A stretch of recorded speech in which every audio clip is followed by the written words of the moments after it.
Hola filoadictos, hoy os hago un resumen muy resumido de la filosofía de René Descartes.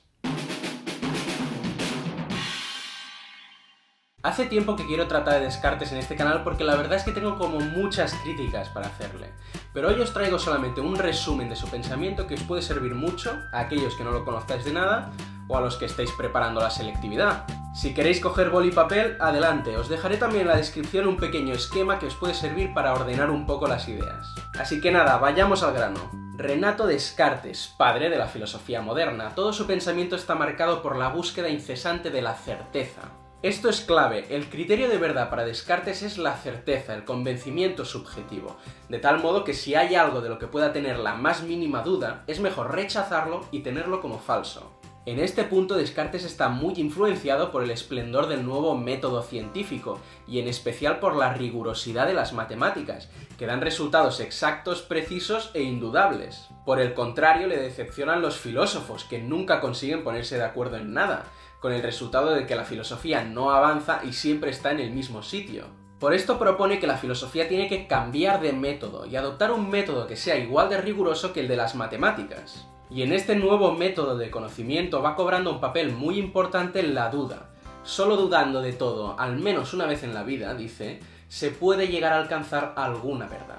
Solo a través de la duda como método podremos llegar a establecer las bases indiscutibles del edificio de la filosofía y llegar a fundamentar el conocimiento de una manera sólida y segura. La duda, curiosamente, es un método, un camino para llegar a la certeza.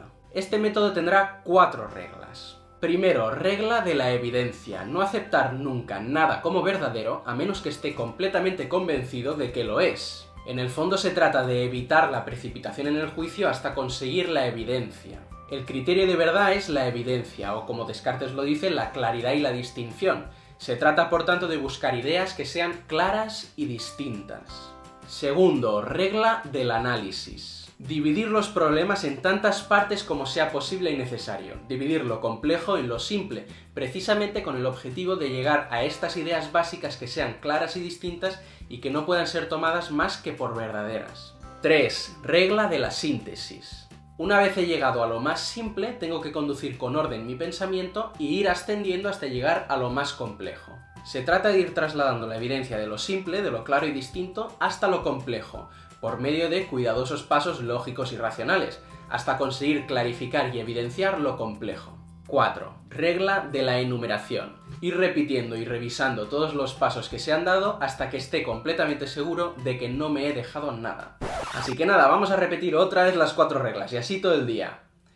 Bueno, mejor pensado. Si lo quieres volver a ver, tiras para atrás y lo haces. Nosotros vamos a seguir. El texto más importante de Descartes son las 6 meditaciones metafísicas, donde despliega paso a paso este nuevo método de conocimiento.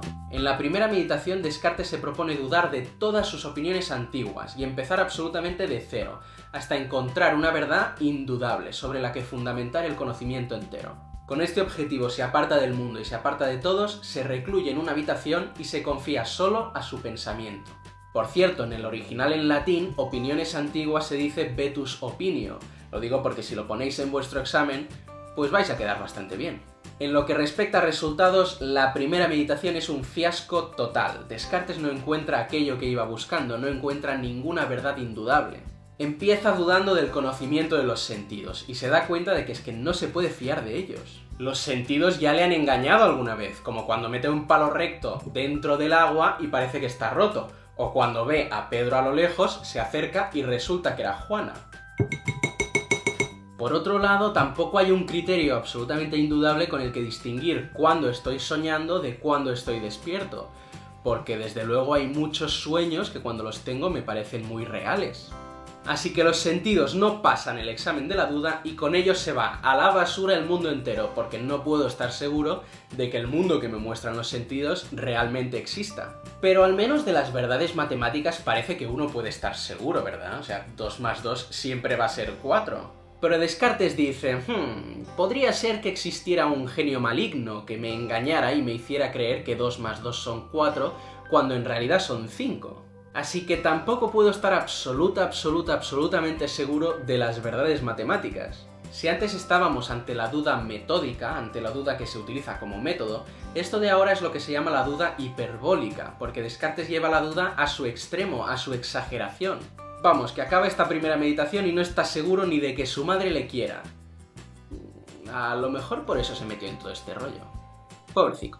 En fin, segunda meditación, se produce el gran descubrimiento. Descartes se topa con una verdad indudable, indubitable. Por mucho que exista un genio maligno, no me puede engañar respecto de mi duda. Es decir, si yo dudo, estoy seguro de que dudo. Nadie me puede engañar de eso. Pero además, si yo dudo, eso es que pienso.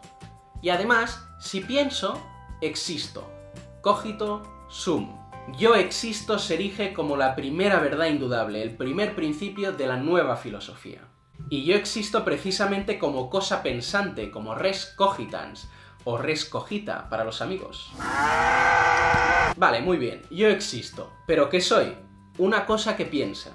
Esto es importante, ¿eh? Solo soy, de momento, una cosa que piensa. Porque el cuerpo, Descartes lo ha desechado con todo el mundo sensible. Yo no puedo estar seguro de que mi cuerpo exista. Solo estoy seguro de que yo existo como cosa que piensa. Y aquí empieza la radical distinción entre alma o yo y cuerpo, que será la base del dualismo cartesiano. Más cosas, yo existo, pero ¿y los demás? Pues no lo sé. Solo estoy seguro de que yo, si pienso, existo. Al menos cuando pienso, claro. Por eso siempre os digo que le deis al coco, porque es que si no le dais al coco, luego pasa que va y dejáis de existir. Y eso no lo quiere nadie. Si es que existís, claro.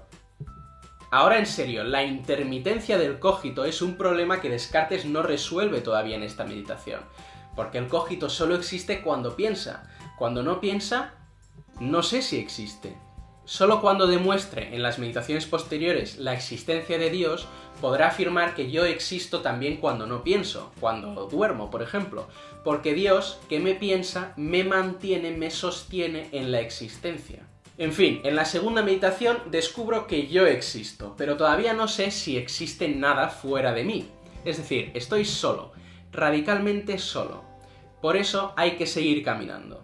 Tercera meditación, Descartes mira dentro de sí mismo y encuentra tres tipos de ideas.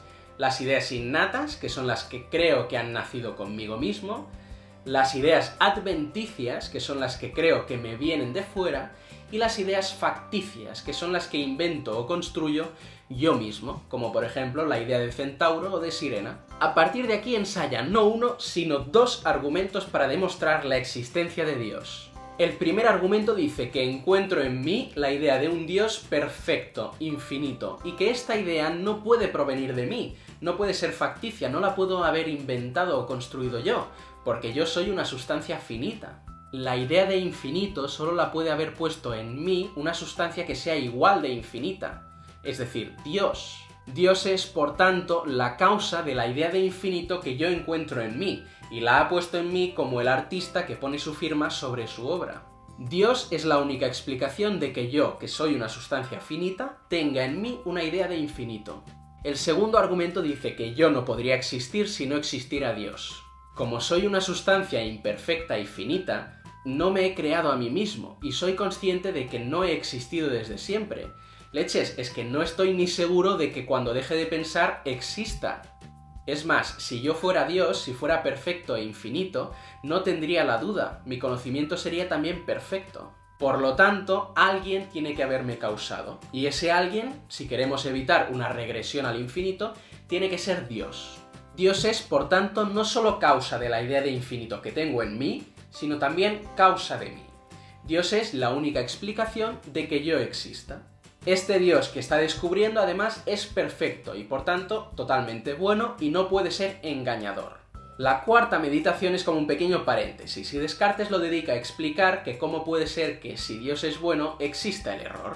Descartes explica que tenemos dos facultades, la inteligencia y la voluntad, y que si bien la inteligencia es finita, la voluntad, en cambio, es infinita. Por decirlo de algún modo, la voluntad es más larga que la inteligencia. El error, entonces, sucede cuando mi voluntad quiere correr más rápido que mi inteligencia y no se atiene a los límites que la inteligencia le pone. Es decir, sucede cuando me precipito en el juicio porque mi voluntad quiere hacer un juicio ya. Si yo veo a lo lejos a alguien que se parece a Pedro, pero no estoy seguro de que sea él, si consigo contener a mi voluntad hasta estar completamente seguro, pues no me voy a llevar el chasco de saludar a Pedro y que luego resulta que es Juana. Yo tenía un muy buen profesor que lo explicaba del siguiente modo. Si la inteligencia es la manga y la voluntad es el brazo, el error sucede cuando estiras más el brazo que la manga. Pero esto, dice Descartes, no tiene nada que ver con que Dios sea malo y me induzca a error, sino que es culpa de la voluntad que no se atiene a los límites del pensamiento. Además, Dios, que es bueno, me ha dado un método para evitar el error, que consiste en las 4 reglas que os he dicho antes. En la quinta meditación, Descartes presenta un tercer argumento de la existencia de Dios. No tenía suficiente con 2. Este argumento se llama el argumento ontológico, y es como sigue. Igual que la idea de montaña es inseparable de la idea de valle, es decir, igual que yo no puedo pensar una montaña sin valle o un triángulo sin 3 lados, la idea de Dios implica necesariamente su existencia. ¿Por qué? Porque la idea de Dios es la idea de un Dios sumamente perfecto, y un Dios que no existiera sería un Dios imperfecto, porque le faltaría una perfección, la existencia. Si se piensa bien, entonces no se puede pensar a Dios como inexistente, porque la idea de Dios es inseparable de la idea de existencia, igual que la montaña es inseparable del valle. A la esencia de un ser sumamente perfecto le competen todas las perfecciones, entre ellas la existencia. Yo puedo pensar en un caballo con alas o sin alas, pero estrictamente hablando no puedo pensar en Dios sin la existencia, igual que no puedo pensar en un triángulo de 4 lados. La idea de Dios implica necesariamente la existencia. Y este Dios, como es perfecto, no puede ser engañador porque es bueno. Cae entonces la hipótesis de un genio maligno y puedo recuperar las verdades matemáticas. Ahora puedo estar completamente seguro de que 2 y 2 son 4 porque Dios, que existe, no me engaña. Ahora que sé que Dios existe y que no me puede engañar, me puedo fiar de mis conocimientos. Por lo tanto, Dios se vuelve la garantía de mi conocimiento. Por último, pasamos a la sexta meditación, donde Descartes recupera el mundo sensible. ¿Cómo lo hace? Bueno, es un poco complejo, pero básicamente es como sigue.